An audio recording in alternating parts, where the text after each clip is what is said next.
We want to begin with breaking news because at this hour, House Democrats are holding a crucial meeting on whether to vote to authorize a formal impeachment inquiry. Support is growing as more witnesses testify about President Trump's efforts to have Ukraine dig up dirt on Joe Biden and his son. Tonight, we are also hearing that the president's personal lawyer, Rudy Giuliani, will not comply with the House subpoena. And at this time, he has no lawyer, even as he faces federal investigation. Nancy Cordes is at the Capitol with some of this breaking news. And Nancy, what are you hearing about a decision on this potential House vote? Well, Nora, House Speaker Nancy Pelosi is gauging the opinions of her members right now here in the basement of the Capitol behind closed doors. She has argued that such a vote is unnecessary, that this inquiry is already underway. But some Democrats argue that it's giving the White House an excuse not to cooperate.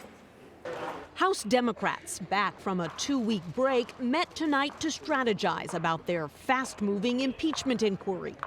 Depositions are now a daily occurrence. Today, it was Deputy Assistant Secretary of State George Kent. In an email to colleagues back in March, Kent slammed what he called a fake news-driven smear against the U.S. ambassador to Ukraine, a smear led by the president's personal lawyer, Rudy Giuliani. And we were blocked by the ambassador, who eventually got fired. Her firing opened the door for Giuliani and Gordon Sondland, the U.S. ambassador to the EU, to directly push Ukraine's leaders to investigate the president's campaign rival, Joe Biden, and his son.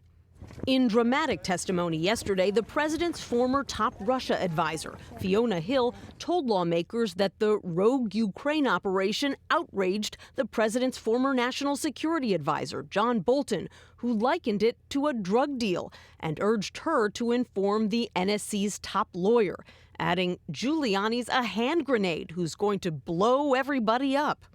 Returning Republicans railed against the impeachment probe. But as evidence piles up, their defense of Mr. Trump has become more muted.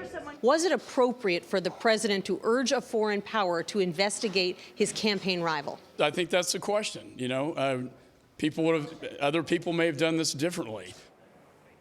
Today was the subpoena deadline for Giuliani to hand over documents to Congress. Instead, he sent them this one-page letter calling the inquiry illegitimate. And tonight, the vice president's office is saying they won't comply either because the House has not taken a formal vote. Nancy, with all of those developments tonight, thank you, Nancy.